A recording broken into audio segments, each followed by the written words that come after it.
할렐루야. 금년 12월 24일은 우리 교회 총력 전도주일로 지키는 날입니다. 그래서 오늘은 전도에 대한 말씀을 드리려고 합니다. 전도는 교회의 본질이고 또 교회를 교회되게 하는 것이 바로 전도지요. 교회가 전도할 때 교회로서의 가치가 있어요. 본문에 오늘 사도 바울은 에베소 교회 장로들과 이별을 하는 장면이 나오는데 제3차 전도여행을 마치고 예루살렘으로 돌아가는 길입니다.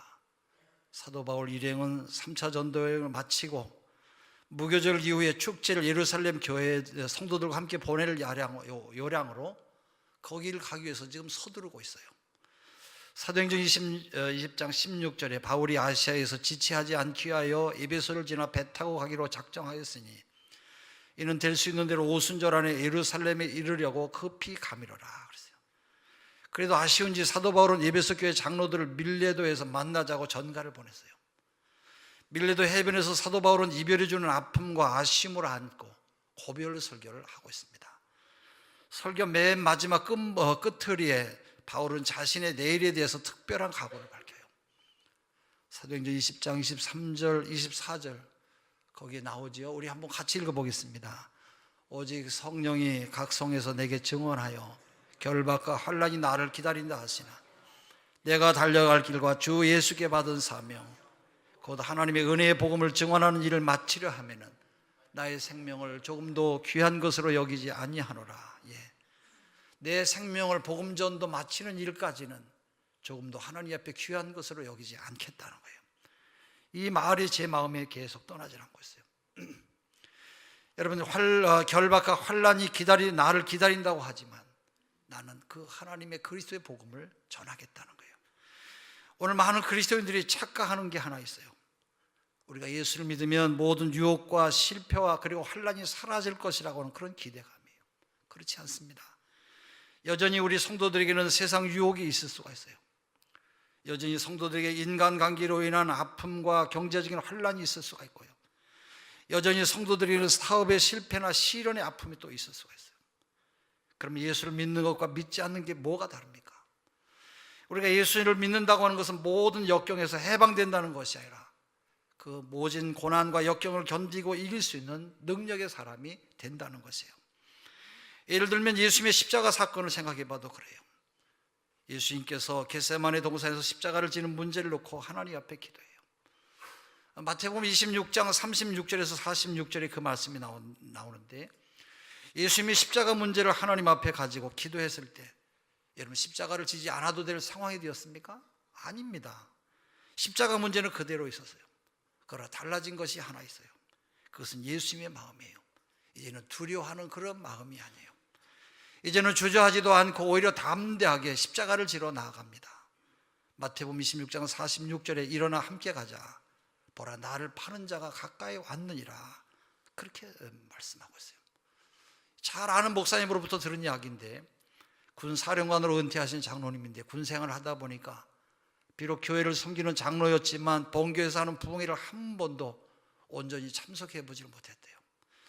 겨우 하루 이틀 정도 시간을 내서 참석하곤 했는데 이제 은퇴를 했으니까 내가 한번 온전히 부흥회를 참석해 봐야 되겠다 마음 먹고 부인과 둘이서 함께 교회 기도실에서 지내면서 새벽 기도회 또 낮 공부 시간 저녁 집회에 참석했어요. 오후 시간에는 목사님이 올림푸스 호텔에 사우나 티켓을 사줘서 거기에 다녀왔어요. 두 분이.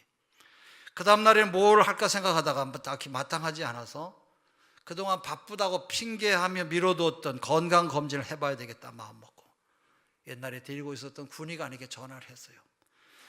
군의관은 제대를 해서 내과병원을 개원했는데 반갑게 전화를 받으면서 오라고 그랬어요. 그래서 위 내시경 검사를 받는데 군의관이 깜짝 놀라더니 사령관님 빨리 수술해야 되겠습니다. 암병 것 같습니다. 그래서 수술을 받았어요. 수술을 받고 바로 병원에 입원해서 항암 주사를 맞는데 3차 주사까지 맞으니까 머리카락이 다 빠지고 체력이 완전히 탈진이 되어서 더 이상 맞지를 못하겠더래요. 근데 환자의 기력 상태를 봐가면서 주사를 놔야 되는데 레지던트 경험이 없어서 그랬는지 4번째 항암 주사를 강행하다가 그만 이 환자가 의식을 잃고 말았대요. 산소 호흡기를 빼면 죽은 거나 마찬가지죠. 이 사령관은 지금 병원에 걸어 들어왔다가 바로 죽어서 나갈 그런 판이에요. 그래서 지방에 있는 아들도 불러들이고 미국에 살고 있는 딸도 불러들이면서 큰일 났다고 야단 법석을 떨고 있는데 닷새만인가, 그날에 이 닷새만인가 정도 돼서 손가락 끝이 까딱하더래요. 그것을 보고 전부 다 보고 있었던 부인이나 아들이나 딸이 아버지 여보 흔들어 깨우니까 아버지가 그냥 돌아 눕더래요. 장로님이 깨어서 하시는 말씀, 목사님 걱정하지 마세요. 이 병으로는 안 죽습니다. 이런 무슨 말이에요?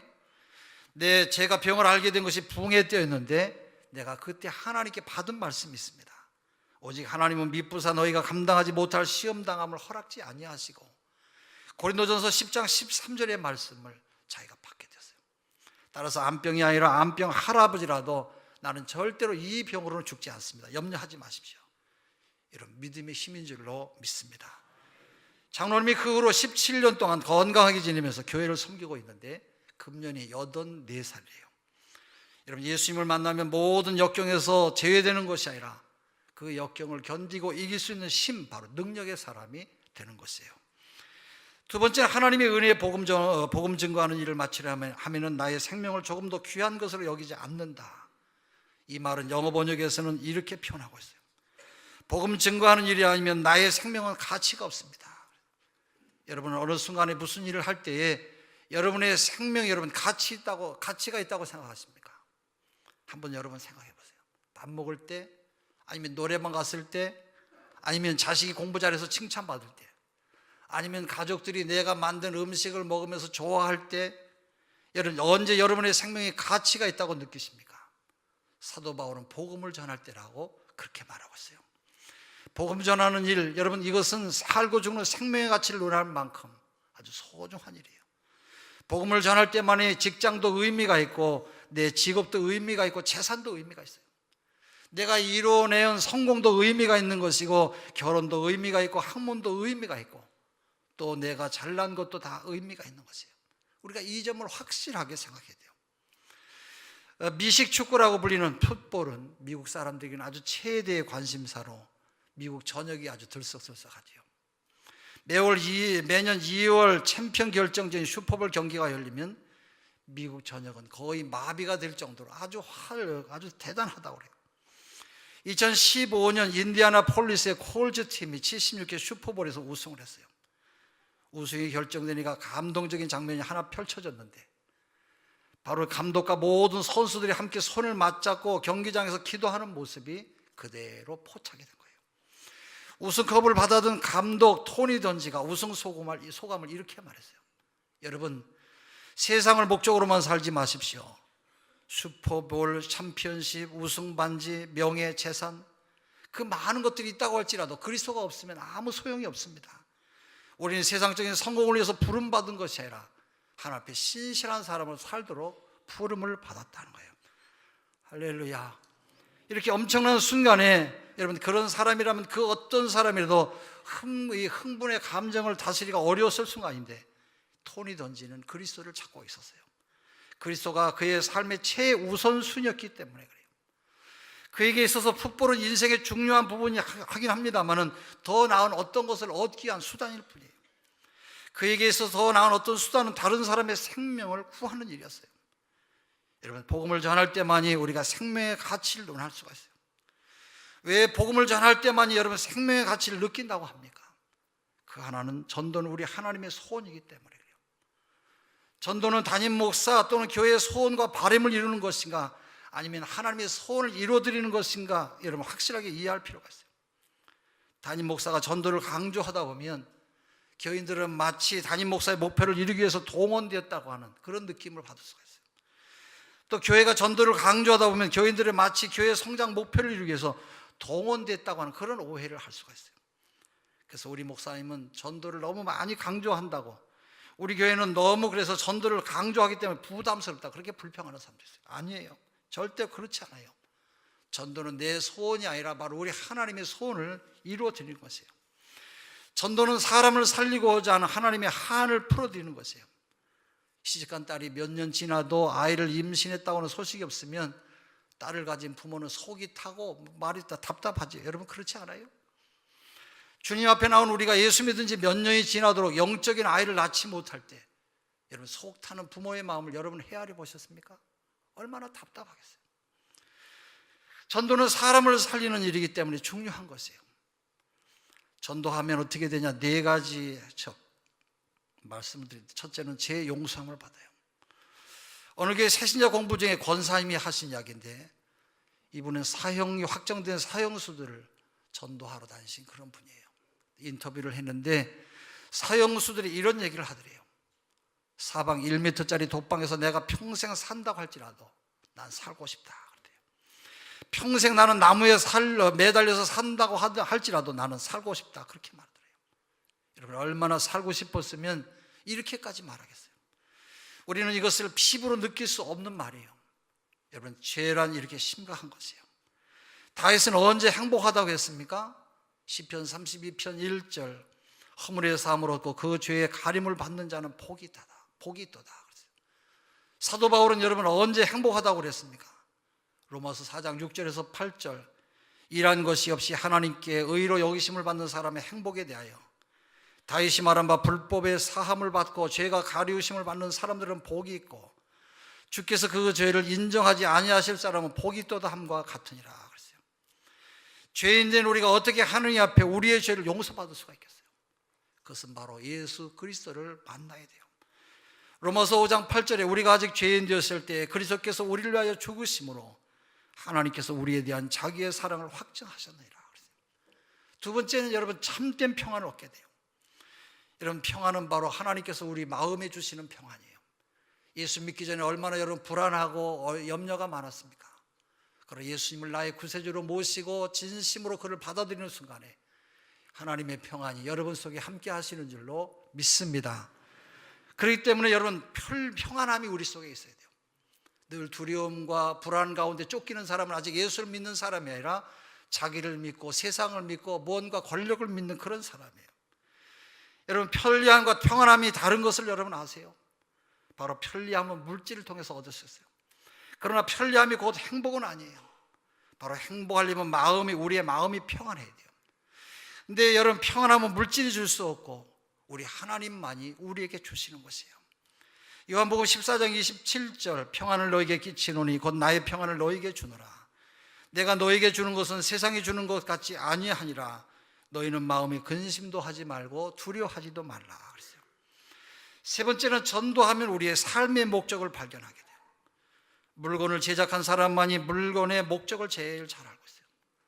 마찬가지로 우리 인간을 창조하신 하나님만이 우리 인간이 살아야 될 목적을 잘 알고 계세요. 에베소 2장 10절 우리는 그가 만드신 바라 그리스도 예수 안에서 선한 일을 위하여 지으심을 받은 자니 그랬어요. 하나님이 우리를 만드셨대요.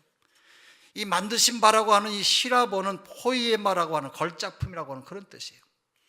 이 포이에마라고 하는 단어는 인간 자신의 존재가 시처럼 아름답고 의미가 있고 가치 있다고 하는 사실을 알기 위해서는 바로 예수를 만나야 된다 그렇게 말하고 있어요. 네 번째는 승리의 삶을 살아가는 능력을 얻게 돼요.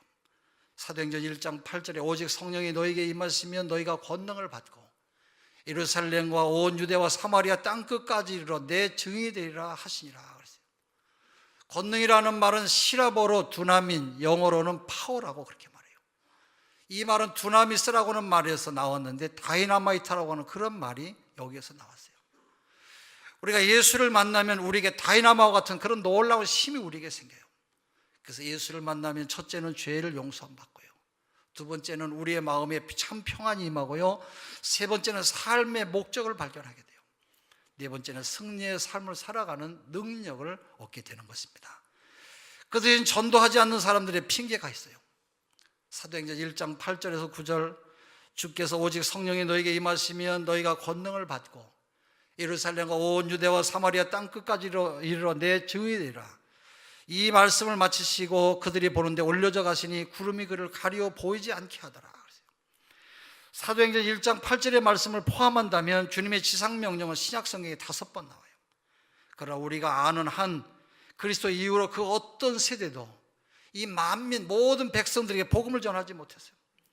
지금과 같은 전도 추세라면 아무도 태어나지도 죽지도 않는 현 상태의 세계 인구를 인도하는데 약 4,000년 정도가 걸린다고 그렇게 말하고 있어요. 여러분, 세계 인구의 75%가 분명한 복음 제시를 한 번도 들어보지 못했고요, 60%는 예수라고는 이름조차 전혀 들어본 적이 없다는 거예요. 믿기 어려운 소리처럼 들릴 것이에요. 그러나 우리가 사는 도시나 지역에 분명한 복음 제시를 듣지 못한 사람이 얼마나 많은지를 여러분이 들으면 깜짝 놀랄 것이에요. 이들은 하나님이나 성경에 관해서 들어본 적은 있을지 모르지만 분명한 구원 계획에 대해서는 결코 들어본 적이 없어요. 이들은 어떻게 구원받는지도 몰라요. 구원받았는지도 몰라요. 제가 읽은 글에 커티스 허트스 목사님이라고 하는 분이 이런 고백을 했는데, 그분이 집회를 인도하려고 미국의 애틀랜타에 간 적이 있대요. 면도기를 살려고 묵고 있는 호텔 앞에 편의점에 일찍 들렸는데 아침 이른 시간이라 그런지 가게에 손님이 없었어요. 그래서 이 목사님은 점원에게 복음을 증거하려고 말을 걸었어요. 내가 가기 전에 질문 하나 해도 되겠습니까? 만약에 오늘 당신이 죽는다면 천국에 갈 거라고 믿습니까? 아니요, 잘 모르겠습니다. 목사님은 요한복음 3장 16절의 말씀을 인용하면서 하나님이 세상을 이처럼 사랑하사 독생자를 주셨으니 이는 누구든지 그를 믿는 자마다 멸망하지 않고 영생을 얻게 하려 하심이라고 하면서 이 성경을 들어본 적이 있냐고 물었어요. 아니라고 대답했을 때 어찌나 놀랬든지 이 목사님은 하마터면 면도기를 갖고 있었던 면도기를 놓칠 뻔했대요. 그래서 이 구절을 자세하게 이 청년에게 설명했더니 이 점원은 고개를 끄덕이면서 기도하고 그리스도를 예수로 구세주로 영접했어요. 그러면서 이 청년은 계속해서 감사합니다, 감사합니다, 감사하다고 연발하더래요. 그의 얼굴에 미소와 밝은 눈빛에서 그가 정말로 하나님께 감사하는 그런 사람이 되었구나 하는 것을 알게 되었다는 것이에요. 이렇게 우리가 예수님 앞으로 사람을 인도한다고 해도 하나님이 우리를 도와주시지 않냐면 여러분, 인도할 수가 없어요. 한 영혼을 그렇게 쉽게 전도할 수 있다면 얼마나 좋겠어요. 우리가 예수 믿으세요, 천국 갑니다, 예 믿겠습니다, 그런 사람이 있는 경우도 있지만 그렇지 못한 경우도 많이 있어요. 사람의 영혼을 주장하시는 분이 하나님이기 때문에 때로는 자기의 생각대로 따라가고 자기의 생각대로 믿지 않기 때문에 어려울 수가 있어요. 그러나 반면에 또 어떤 사람은 예수 믿으세요 전도하면 어디 교회 다니세요? 나도 교회 다니고 싶어요, 지금 찾고 있습니다. 그래서 쉽게 교회를 나오는 경우도 있어요. 반대로 어떤 사람은 예수 믿으라고 하면 화를 내는 사람도 있어요. 왜 내게 그딴 얘기 하냐고, 난 예수 아주 몸서리가 나는데 예수 믿기야 나한테 그런 얘기 하지 말라고 그렇게 말하는 사람도 있어요. 그래서 여러분, 전도는 어떻게 보면 쉬운 것 같지만 아주 어려울 때도 있어요. 이런 분들을 위해서 하나님의 도우심이 절대적으로 필요해요. 그 도우심을 바라는 것이 바로 기도예요. 기도해야 전도자도 하나님의 사랑에 대해서 깊이 생각할 수가 있고, 기도해야 한 영혼의 그 소중한 가치를, 얼마나 귀한 영혼인지 그때서 알게 되는 것이에요. 그렇기 때문에 기도 없이는 전도하기가 얼마나 어려운지 몰라요. 우리 교회에서는 지난 2달 동안 중보 기도에 대해서 약 150여 명이 함께 성경 공부를 했어요. 기도가 얼마나 놀라운 하나님의 능력을 행하는, 하나님 기뻐하시는 일인지 기도에 대해서 공부하신 분들은 다 아마 많이 생각하고 있을 것이에요. 다음 주까지 중보 기도의 능력과 힘에 대해서 공부하면 다 끝나고 이제 11월 27일부터는 우리가 기도하는 일에 실전에 들어갈 것이에요. 제가 2달 전에 우리 교회 여자 집사님과 함께 기도에 대해서 함께 이야기를 나누다가 큰 은혜를 받았어요. 이야기를 하기 전까지 내 마음은 항상 기도 제목이, 하나님, 우리 교회 모든 성도들이 영혼을 사랑하는 마음을 가지고 기도와 전도하는 일에 힘을 다했으면 좋겠습니다 라고 하는 그런 마음의 생각이 제 밑바닥에 늘 있었어요. 그래서 틈나는 시간마다 하나님께 기도할 때, 하나님, 우리 모든 성도들이 전도자의 마음으로 예수님의 마음을 가지고 영혼을 사랑하고 교회를 사랑하고 또 이 세상으로 달려가는 많은 영혼들을 위해서 기도하고 전도하는 사람이 되게 해달라고 기도했어요. 주님의 마음을 가지고 전도의 열정을 달라고 가끔 기도했어요. 근데 집사님과 이야기를 하다가 집사님은 항상 교회를 위해서 매일같이 그런 기도를 한다는 거예요. 나는 그 이야기를 들으면서 좀 얼굴이 부끄러웠어요. 목사님, 나는 어젯밤 꿈에도 우리 교회가 큰 부흥을 이루는 것을 봤다는 거예요. 얼마나 큰 부흥을 이루는 것을 봤냐면 본당에서 4층 식당까지 천정이 뻥 뚫려 있고요. 각 층에 많은 사람들이 모여서 예배를 드리는데 너무 흥분이 되어가지고 사람들이 앉을 자리가 없어서 너무 많이 와가지고 자기가 너무 흥분이 됐다는 거예요. 그래서 집사님, 내가 너무 흥분이 돼서 좋아서 꿈인가 생신가 생각하다가 교회 옥상에 올라가 보니까 이 지역에 신기천 동네 사람들이 모두 다 골목골목에 나와서 저렇게 많은 사람들이 어디를 가나 그랬더니 우리 교회로 다 들어오더래요. 놀라지도 않으세요? 나는 그 이야기를 듣는데 마음이 두근두근 하던데, 이 집사님이 너무 흥분이 됐어요. 지금 집사님은 지금도 그 생각을 하면 흥분이 된다는 거예요. 나는 그때 그 집사님의 말씀이 하나님의 음성으로 듣게 되었어요. 내가 그런 적은 믿음을 가지고 있으니까 하나님께서 얼마나 급하고 바쁘시면 집사님을 통해서 나에게 말씀하시는구나 생각하게 되었어요. 여러분, 얼마나 교회 부흥이 간절했으면 하나님께서 집사님의 입술을 통해서 나를 깨우치실까 생각하니까 내 가슴이 아주 흥분이 되었고 마음이 콩닥콩닥 뛰기도 했어요.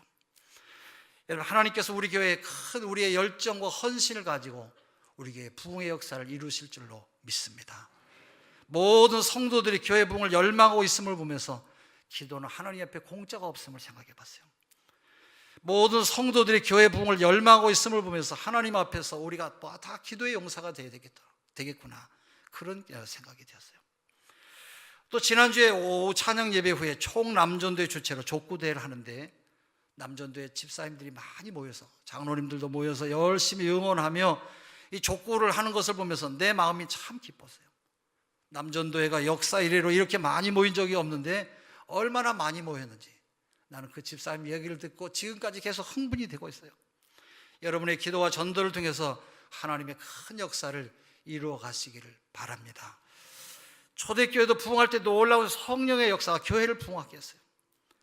나면서부터 안진병이 든 사람이 성전에 나와서 기도하러 나온 사람 한 사람에게 한 푼 달라고 구걸할 때 베드로와 요한이 나를 보라고, 나를 쳐다보라고 말하면서 그의 손을 잡지요.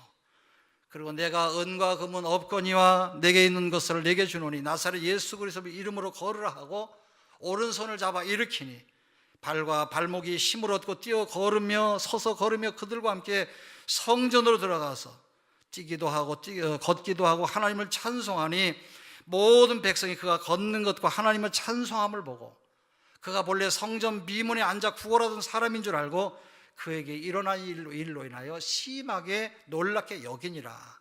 사도행전 3장 6절에서 10절에 그렇게 말씀하고 있어요. 그날에 예루살렘 교회에 모여서 말씀을 들은 사람들의 숫자가 얼마나 많았는지, 남자만, 여자 빼고 남자만 5,000명이 되었다는 거예요. 사도행전 4장 4절에 말씀하죠. 할렐루야. 그때부터 초대교회는 놀라운 부흥의 역사가 일어났어요. 뭐를 통해서? 기도를 통해서. 우리가 하나님 앞에 드리는 이 기도는 놀라운 생명력이 있어요. 여러분, 그래서 기도는 하나님의 능력이에요. 초대교회는 기도를 통해서 성령의 능력을 힘입었고 성령의 은혜를 심으면 모두가 전도하게 되었어요. 기도는 그런 능력이 있어요. 그래서 기도와 성령, 전도는 바로 뗄래야 뗄 수 없는 불가분의 관계가 있어요. 기도하면 성령께서 내 마음에 전도해야 되겠다, 내가 잘못한 것을 하나님 앞에 회개하게 되고 그 마음이 성령이 내게 역사하면 이 가난하고 어렵고 힘든 사람을 위해서 내가 전도해야 되겠다, 하나님께서 우리에게 그런 은혜를 부어주시는 것이에요. 그래서 여러분 늘 하나님 앞에 이 귀한 사명을 감당하는 여러분 되시기를 바랍니다. 기도하면 그래서 놀라운 일이 우리 속에 일어나는 것이에요. 초대교회는 그래서 날마다 여러분 기도하며 성령의 은혜를 힘입어서 전도에서 충성한 사람들을 통해서 교회가 큰 부흥의 역사를 이루어간 것이에요. 초대 예루살렘 교회는 어려움도 많았고 힘든 일도 많이 있었어요.